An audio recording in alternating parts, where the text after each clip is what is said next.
versículos 9 e o 10. Coisa grande. Glória a Deus. Quem encontrou, diga graças a Deus. Assim diz, queridos, a palavra do Senhor. E disse-me: a minha graça te basta, porque o meu poder se aperfeiçoa na fraqueza. Glória a Deus. De boa vontade, pois, me gloriarei nas minhas fraquezas, para que em mim habite o poder de Cristo, pelo que sinto prazer nas fraquezas, nas injúrias, nas necessidades, nas perseguições, nas angústias, por amor de Cristo, porque quando eu estou fraco, então sou forte. Vamos fazer uma preparação, feche os olhos, ore comigo. Amigo Jesus, queremos, Senhor, te agradecer por estarmos em tua presença nesta noite. Esta igreja está em festa. Estamos celebrando aqui, Senhor, este culto para te agradecer por mais um ano de vitória que o Senhor tem dado a este povo. E nós queremos pedir a tua continuidade neste trabalho, como sempre faço. Reconheço a minha dependência pública e exclusiva do teu Espírito para, por mais uma vez, ministrar a tua doce e preciosa palavra. Jesus, se nesta noite o Senhor desejar batizar com o Espírito Santo, o Senhor tem toda a autoridade, todo o poder, toda a autonomia e liberdade para batizar com o teu Espírito Santo e com fogo deste lugar. Se quiseres repreender enfermidades alojadas esta noite, o Senhor tem todo o poder para isto, e a partir de agora só assim pode fazer, neutralizando todo tipo de bloqueio no mundo espiritual que está trazendo, Senhor, enfermidade, cansaço físico, espiritual, impedindo alguém de adorar a Ti, quem sabe por uma dor física. Mas Tu és o Deus que chega na dor física como também na dor espiritual, para trazer vida e saúde para a Tua glória. Espírito Santo, continue conosco, fala aos nossos corações, porque viemos aqui tão somente para ouvir a Tua doce e preciosa voz. Seja bem-vindo entre nós, em nome de Jesus te pedimos e desde já te agradecemos. Amém. Sente-se glorificando a Deus.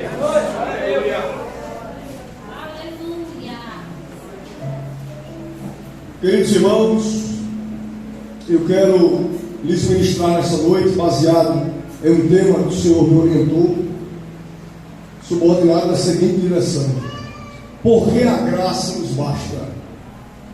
Porque a graça nos basta. Quando lemos, queridos, a segunda carta de Paulo, escrita à igreja em Corinto, meditamos em uma narrativa bíblica, escrita em meados do ano 55 ao ano 56 depois de Cristo. O apóstolo Paulo, quando escreve esta carta, ele tem um propósito de discorrer sobre a glória através do sofrimento. Quando lemos esta epístola, esta carta aos Coríntios, nós iremos perceber que a cidade de Corinto era uma das 4 cidades mais importantes do Império Romano. Entre elas estavam a cidade de Roma, Corinto, Éfeso e Antioquia da Síria. Quando meditamos sobre a cidade de Corinto, nós iremos perceber que esta cidade era uma cidade que era conhecida por ser famosa, porque é uma cidade muito festiva. A cidade de Corinto, ela possuía 2 portos, além de ser a única passagem por terra entre o sul da Grécia e o norte. Era um corredor de mercadorias, ou seja, a cidade de Corinto era uma cidade mercantil. Com isso percebemos, por ser um corredor de mercadorias, vemos que ela estava numa localização central. E com isso ela era reconhecida por toda a região, pelo seu mercado e pelo seu avantajado artesanato, que também era trabalhado na cidade de Corinto. Quando meditamos agora sobre a igreja de Corinto, meditamos sobre uma igreja, queridos, que foi fundada pelo apóstolo Paulo durante sua segunda viagem missionária. entre os anos 50 e 52 depois de Cristo. Ali na cidade de Corinto, na sua segunda viagem missionária, o apóstolo Paulo, queridos, permaneceu por cerca de 18 meses, e a igreja, ela se robusteceu, tanto por ser compostas por judeus, como também por gentios. E percebemos que isto fez com que esta igreja tomasse uma proporção muito grande. Entre elas, não haviam apenas pessoas pobres, mas também entre os crentes estavam pessoas ricas, pessoas que estavam reconhecendo Jesus como Salvador. Lendo a segunda carta aos Coríntios, nós iremos perceber que esta carta, ela tem 13 capítulos, e ela é a mais autobiográfica das epístolas paulinas, porque quando lemos esse texto, iremos perceber que ela ultrapassa as outras epístolas, tendo em vista que esta carta revela a intensidade, a profundidade do amor de Deus e também do cuidado do apóstolo Paulo com os seus filhos espirituais que estavam na cidade de Corinto. Nós percebemos que esta carta, com isso, ela vai conter a mais completa teologia do Novo Testamento sobre o sofrimento do crente por amor a Jesus. Para você ter ideia, Paulo ele chega a discorrer nesta carta cerca de 31 vezes sobre gloriar-se por ter sido afligido pelo amor ao Evangelho de Jesus Cristo. Ao lermos, queridos, o capítulo 12, o capítulo que é o tema central para esta honrosa festividade, nós iremos perceber que este capítulo 12 da segunda carta aos Coríntios trata da visão celestial, o espinho na carne do apóstolo Paulo.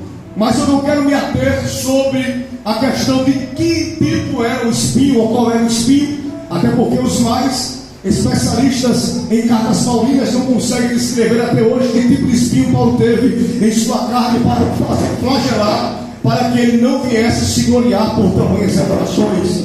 Mas eu quero me ater, queridos, justamente entre os versículos 9 e o 10, que nós acabamos de ler, que é o tema para esta festividade.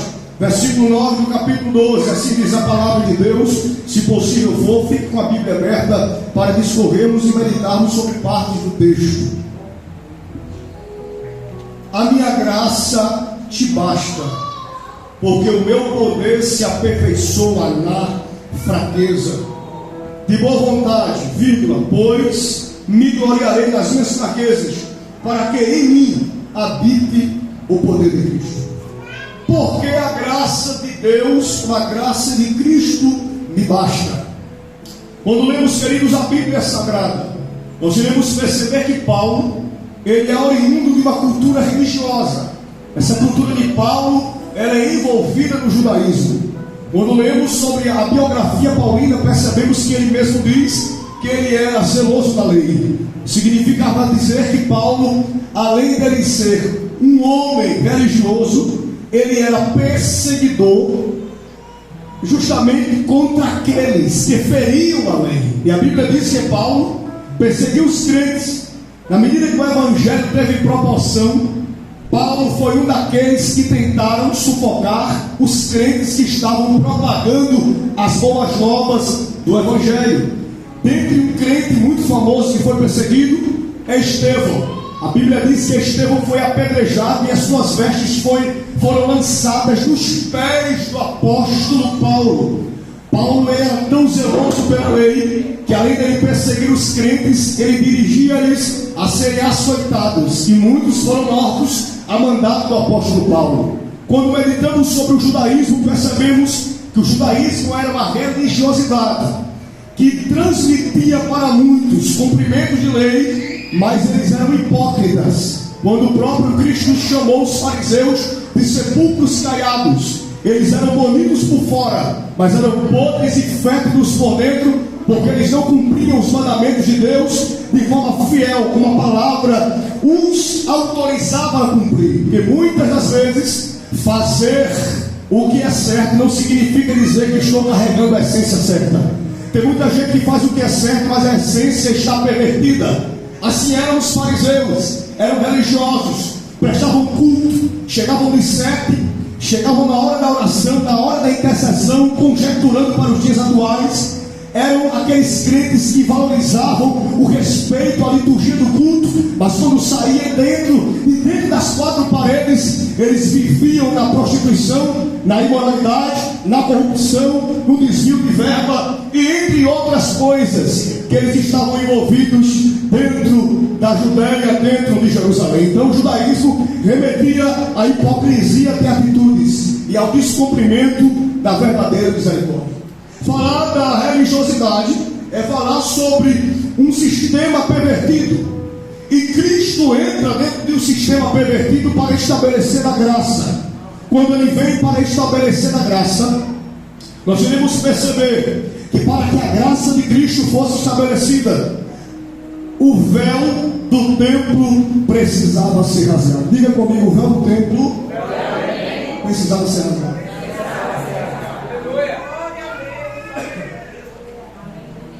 Para o véu do templo ser rasgado, Cristo precisaria entregar-se na cruz para que a obra da redenção fosse completa.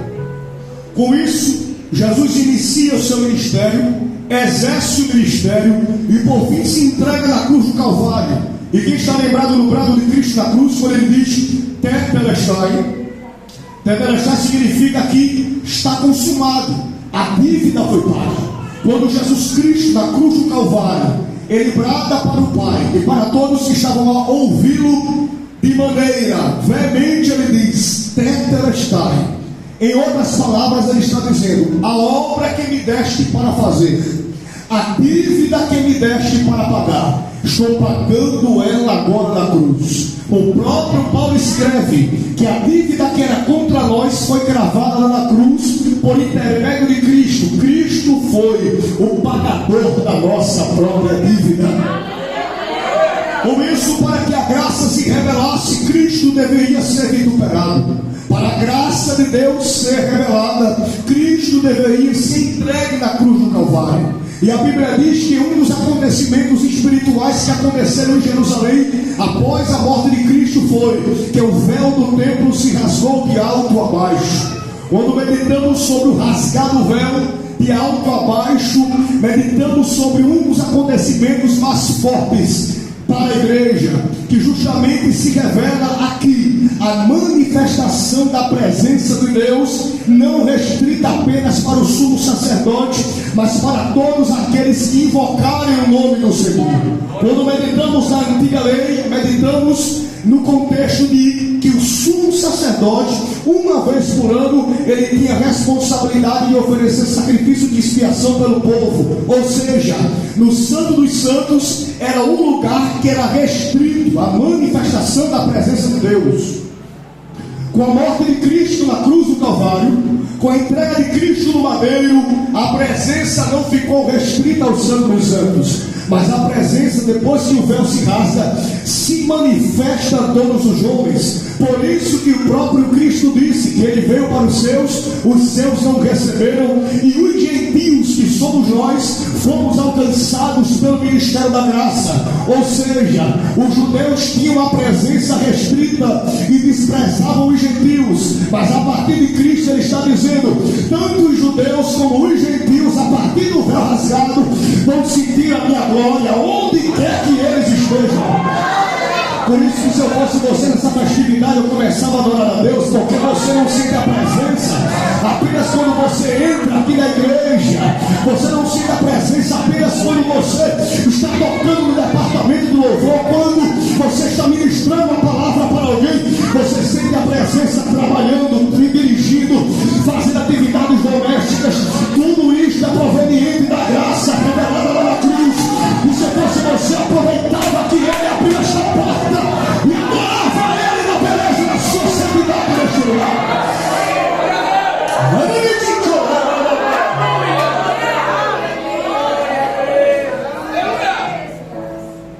O véu foi rasgado. O véu rasgado comunica a liberdade de manifestação de presença. Com isso percebemos que nós temos acesso direto a Deus. Se nós temos acesso direto a Deus, o céu nos confiou maturidade espiritual. Maturidade esta para nós entendermos quem somos em Deus. Maturidade esta para nós entendermos o que fazemos no reino de Deus. Maturidade esta que nos concedeu a responsabilidade de sermos herdeiros do reino de Deus. A graça revelada nos deu essas três capacidades. E dentre tantas que vou falar-lhes aqui nesta noite, a graça de Deus revela a bondade de Deus para com a humanidade. Por quê? Porque o homem não é bom por natureza. O homem em si rejeita Deus. O homem em si não quer Deus. A sociedade se perverte a cada dia em seus mais vis pecados, porque eles rejeitam a presença em detrimento dos seus próprios prazeres. Na maioria das vezes, muitos que estão se convertendo não se convertem porque sentem a necessidade de perdão, mas muitos se convertem porque precisam de uma cura, de uma porta aberta. Sempre tem um porquê para aceitar a Jesus. Eu conheço gente que aceitou a Jesus porque o marido traiu, porque a porta fechou. Vivemos em uma sociedade tão materialista que nós estamos aceitando a Cristo pelo que Ele oferece como bênçãos materiais, mas não estamos aceitando a Cristo porque Ele oferece a graça e o perdão dos nossos pecados. Há um certo pregador que, quando ele sermonava o que ele tinha escrito, muitos estavam se pendurando nas pilastras do templo da igreja, porque quando ele pregava sobre o inferno, sobre o tema pecadores da mão de um Deus irado, eles se abraçaram nas pilastras do templo, porque sentiam, na medida que o pregador pregava, os seus pés queimarem no fogo do inferno. Na medida que eles sentiam o fogo do inferno e o constrangimento pelo pecado, eles se dobravam diante do altar e diziam: queremos Deus, porque sem Deus não teremos perdão dos nossos pecados. A graça revela a bondade de Deus para com o homem, mas o homem rejeita o próprio Deus. Quando meditamos sobre uma graça revelada e sobre a bondade de Deus, vemos sobre um contexto de idolatria, misticismo religioso, imoralidade sexual, ideologias que estão sendo levantadas por um sistema anti-Deus, um sistema plural, um sistema pós-moderno, que negocia a verdade da graça por causa da sua própria conquista pessoal. O ser humano, a cada dia que se passa, se distancia da verdade e se apega à falsidade, porque a falsidade se coaduna com o erro. Com isso ele será beneficiado, porque aonde a verdade habita, o pecado não tem o trono. Aonde a verdade habita, o pecado não tem o trono. Mas aonde o pecado tem o trono, a verdade é colocada para fora do seu espaço. A sociedade a cada dia rejeita a verdade e estabelece tronos de mentira. Com isso, o diabo está sendo entronizado no nosso país, em nossas casas, porque estamos desvalorizando o poder da verdadeira graça. A graça não é para ser abusada, a graça é para ser preservada. A humanidade abusa da graça, mas o crente tem que entender que ela tem que ser preservada. Com isso, Paulo, quando escreve no versículo 9, a minha graça me basta, ele está dizendo assim: Cristo está me comunicando que a graça que foi oferecida por ele na cruz, ela me completa. Se a graça me completa, eu não sinto necessidade de me vangloriar por sinais ou revelações que eu tenho da parte de Deus, porque tudo que eu faço, eu deixo de fazer na obra de Deus, não é para o meu próprio mérito pessoal, mas sim para a honra e glória daquele que me levantou para aquele determinado serviço no seu reino. Então Paulo, depois que tem as revelações e as visões, ele diz: a minha graça te basta. Cristo está lembrando para Paulo, em outras palavras: tu lembra de onde tu saíste, Paulo? Tu lembra que eu te tirei da religiosidade? Tu lembra que eu abri os teus olhos espirituais e te tirei da cegueira do judaísmo? Era Cristo dizendo para Paulo através dessa palavra: lembra-te de onde eu te tirei. Lembra do cativeiro que eu te arranquei. Lembra da cegueira que eu te tirei. E se lembra que eu te chamei para ser um vaso de honra em minhas mãos. Por que a graça de Deus nos basta? A graça, se a graça revela a bondade de Deus, a graça está revelando para mim que eu não tinha condições de ser perdoado. Os meus pecados praticados não seriam apagados pelas minhas próprias atividades. As minhas ações, as minhas boas obras não fazem com que os meus pecados sejam perdoados. Os meus pecados só serão perdoados em Cristo. O único que tem o poder de perdoar o pecado praticado pelo homem é o próprio Cristo, que ele se entregou como sacrifício de expiação por nós. Quando medito sobre Cristo, que tem a capacidade de perdoar pecados, eu medito sobre uma classe de pessoas que, mesmo depois de estarem dentro da igreja, não conseguem se perdoar. Eu medito sobre pessoas que praticaram pecados na sua vida passada, e depois que aceitaram a Jesus como Salvador, eles não conseguem se perdoar. Elas não conseguem se perdoar, quando na verdade ficam se martirizando porque fizeram aquilo. E eu quero dizer uma coisa: o seu passado você não tem forças e capacidade para mudar, mas eu conheço um que tem capacidade de apagar os seus pecados. Cristo Jesus, Ele tem a capacidade de perdoar e apagar os nossos pecados. Na medida que eu aceito a Jesus como Salvador, na medida que eu confesso como Senhor, tudo que eu pratiquei na vida velha é colocado no mar do esquecimento. E a partir do momento que eu me rendo e atendo ao poder da graça, Cristo está dizendo que escreve uma nova história para aquele que confessa como Salvador. Eu venho trazer uma notícia bíblica para você: Deus te perdoou através de Cristo. Você consegue dizer para você mesmo: eu sou perdoado, eu sou perdoada.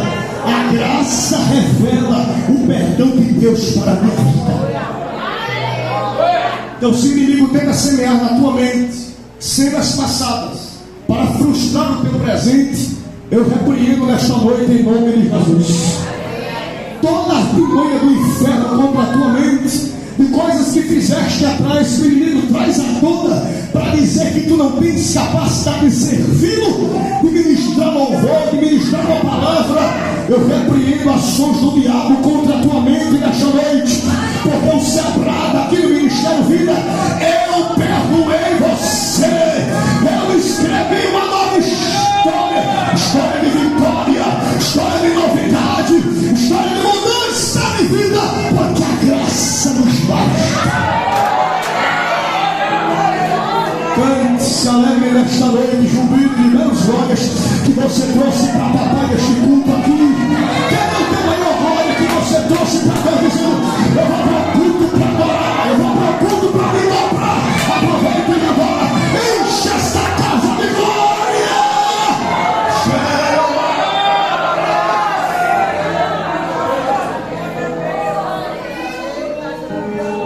O Senhor te perdoou. Para de ficar se martirizando. Deus perdoou. Mudança de vida. Glória a Deus. Jesus está aqui, meus irmãos. Glória.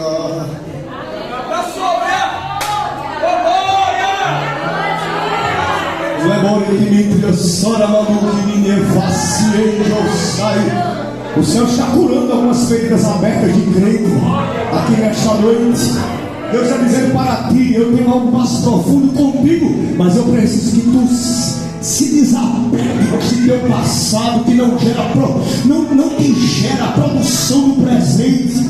Desapega desse teu passado que não gera nutrição para a tua alma no hoje. Ele está dizendo para ti: deixa isto para lá, já passou a mudança de vida. Eu escrevi uma nova história. Deus está me comunicando para repetir. Entenda que a minha graça ofereceu para você mudança. Mudança.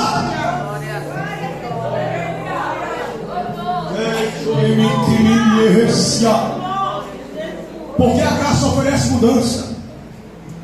Porque quem convence o homem do pecado, justiça e juízo é o Espírito Santo de Deus. Olha, mais uma verdade bíblica.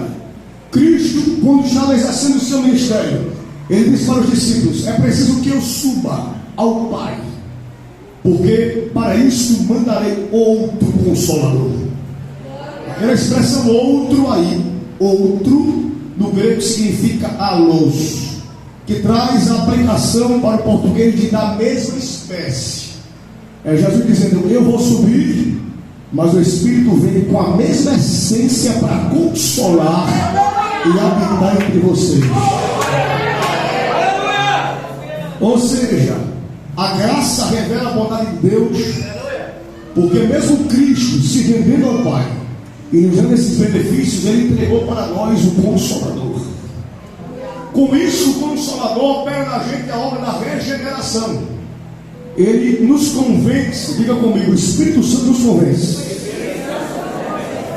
Então, por que tem gente que era cachaceiro quando vivia no mundo velho e agora, depois de crente, quando sente o cheiro da bebida alcoólica, tem ânsia de vômito? Porque pessoas que eram viciadas em drogas, quando vê alguém fumando, ele não tem medo de se aproximar, mesmo sentindo o cheiro. Porque para ele aquilo não é mais atrativo, porque o Espírito Santo convenceu do pecado, convenceu da justiça e do juízo, e tirou dele tudo que impregnava nele, que era todo tipo de mancha do pecado. O Espírito Santo, além de convencer, arrancou todo tipo de cascalho velho que tinha na gente, todo tipo de nó, sabe aquela madeira que é cheia de nó? O Espírito Santo foi: vou tirar esse nó, vou passar uma lixa, vou tirar o nó grosso, o nó fino, o nó largo, porque o céu, ele pega o homem e começa a fazer do jeito que Deus quer. A graça oferece isso. Tem uma da festa, né? A graça me basta. A graça de Deus, a graça de Cristo revela a bondade de Deus com a humanidade, porque Ele ofereceu para nós o Espírito Santo da verdade. Eis a pergunta: por que a graça me basta? Repita comigo: por que a graça me basta? A graça basta, porque ela é um favor que eu não mereço. O que é que você faz, ou o que você pode fazer para pagar a Deus? Olha para mim. Vou fazer uma aplicação de prática. Se Deus é o dono do ouro, da prata, se Deus é o Criador, se o próprio Deus criou Adão, e tu és criatura, filho e filha de Deus, o que é que tu pode fazer para pagar a Deus? A gente não merece nada do que Deus faz. Mas tem uma coisa que eu quero lhes dizer aqui: nós devemos parar de murmurar. Uma certa vez eu escutei uma frase, minha mãe essa semana me disse, eu quero compartilhar com vocês, eu acredito que vai enriquecer muito. Quando você louva, ou melhor, quando você murmura, você louva ao diabo. Mas quando você agradece, você louva a Deus. Então, todas as vezes que você começa a murmurar, você está louvando ao diabo. Mas quando você olha a situação difícil, adversa, e começa a agradecer, o céu está dizendo: agradece porque eu estou recebendo aqui a tua adoração. Nós não temos como pagar a nossa dívida, não temos como oferecer a Deus uma oferta física, porque nada em termos materiais consegue pagar a Deus. Deus não é pago pelo homem, não é manipulado pelo homem. Deus é o Senhor, Deus é Deus. Favor que nós não merecíamos, Deus nos deu. O homem não tinha merecimento, mas Deus nos fez por merecer em Cristo. Olha para cá, olha essa verdade. Nós não tínhamos merecimento, mas a partir de Cristo, Deus nos fez merecer a graça por causa de Cristo. Você acha que na cruz do Calvário, Deus, quando olhou para o próprio filho se rendendo ali, passando aquele vitupério, aquela vergonha, Ele, quando olhava para nós, a sua justiça clamava: queima, fulmina. Porque por muito menos no Antigo Testamento Deus fulminou homens, mas quando Ele olhava para a gente, Ele não nos via, Ele viu o Filho. Ele viu o Filho. Ou tu acha que o inimigo tem ódio de ti porque ele vê você? O inimigo tem ódio de ti porque ele vê Cristo. Porque tu está dentro de casa e aquela agonia toda e alguém tenta levantar a voz para te humilhar, te envergonhar. Pessoas que não são crentes, que tentam te agredir. Tu não faz nada, não faz porquê, não entende qual o motivo daquele problema e você fica se perguntando por quê? Porque o inimigo vê Cristo. Você sabia que você é um problema para o inferno? A graça nos fez sermos um problema para o diabo. Chegou agora, viu? A graça de Cristo nos fez sermos um problema para o diabo. Vou dizer um testemunho de um certo pastor, construindo a casa dele.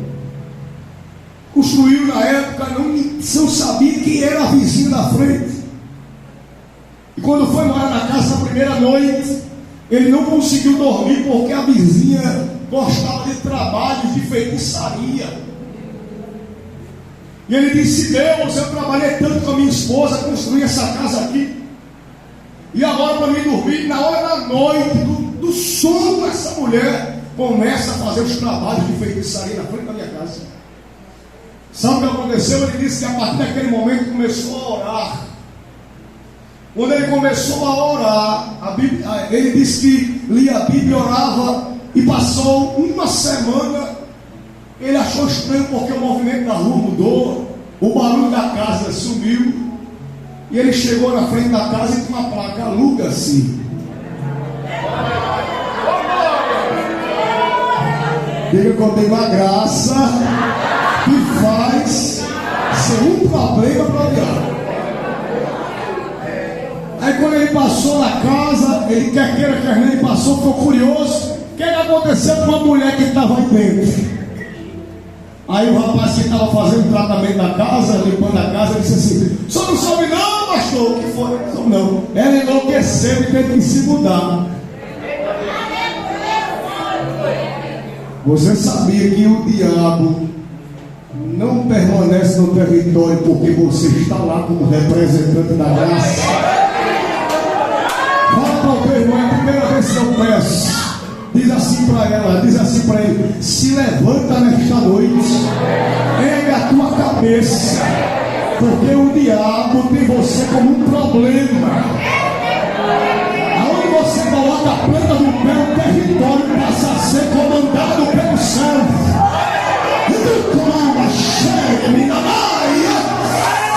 Eu vou dar uma palavra profética para você. Se na tua casa tinha trono de demônios levantados por alguém, Deus manda lhe dizer: a partir de hoje, a graça em ti vai destronar tronos de prostituição, tronos de vícios que estão dentro da tua casa, porque eu te dei autoridade. Eu estou sentindo que o céu está se aproximando de nós aqui nesta noite. O poder da graça revelada está concedendo unção e mais autoridade a você, para você entender quem você é. No reino, a tua casa vai ser território de graça. Aquele ambiente de trabalho vai ser território de graça. Está fraco, você está perdendo tempo para lá. Deus vai te dar tanto poder que você vai passar na rua e quem não te receber vai dizer: pode passar, irmão, pode passar, irmão. Pode ir, irmão, pode fazer a visita, porque a graça constrange, a graça manifesta Cristo, a graça opera poder, a graça opera regeneração. Quem tem o poder da graça, adora esta noite aqui. Graça. Te amo, Deus, tua graça nunca falha. Todos os dias eu estou me levando até o meu deitar. Eu cansei. Quem sabe canta? Canta bem forte. Te amo, Deus, tua graça nunca falha. Todos os dias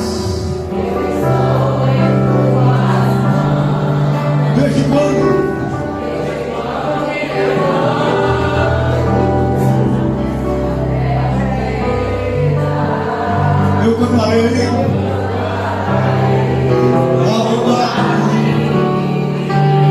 Posso cantar, meu irmão? Se você souber cantar, sabe cantar? Tá vendo?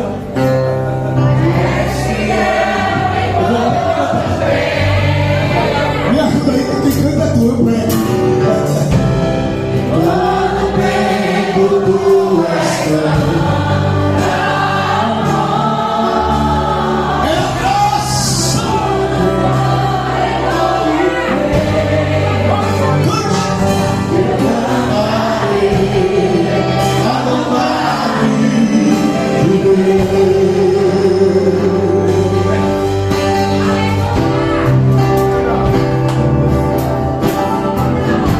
eu quero saber que nesta noite, se tem alguém afastado da igreja entre nós aqui,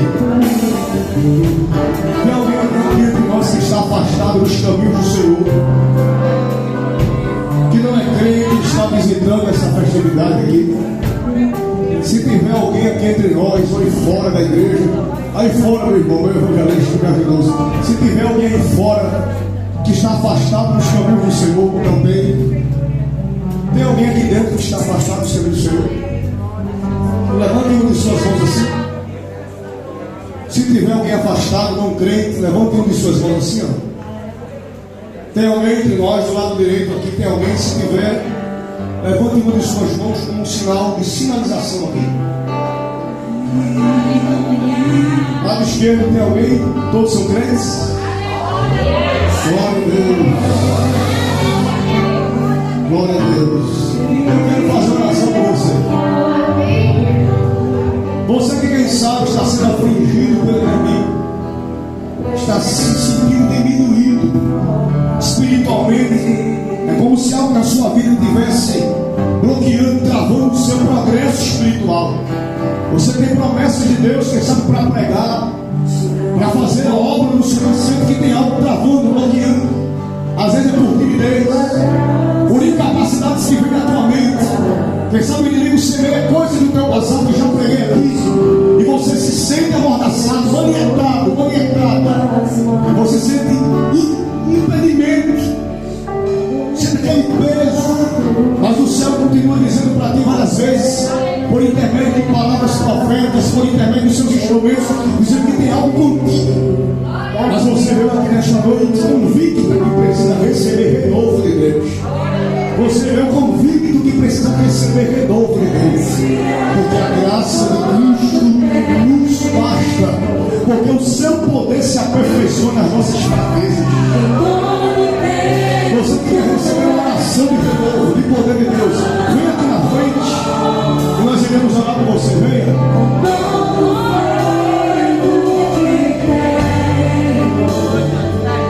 Eu cantarei a bondade de Deus.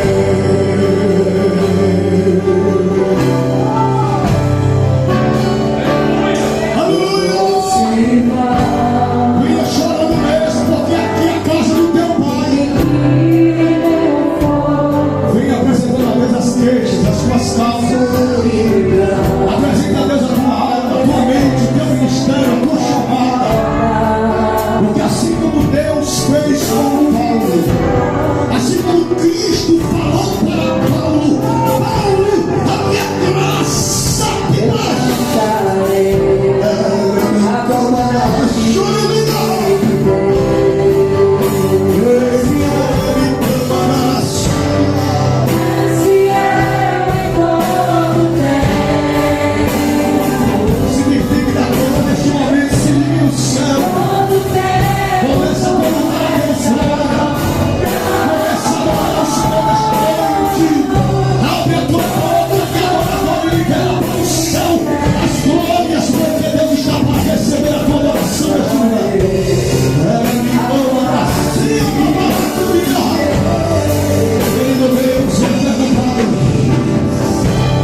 obrigado.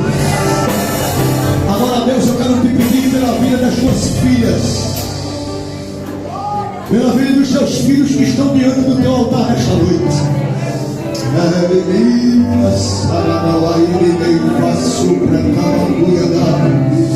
Tu és o Deus que conhece os corações, tu és o Deus que conhece as intenções, tu és o Deus que conhece a intimidade de cada uma parte. O Senhor é o Deus que conhece os medos. Muita disposição. O Senhor é o Deus que conhece os desejos.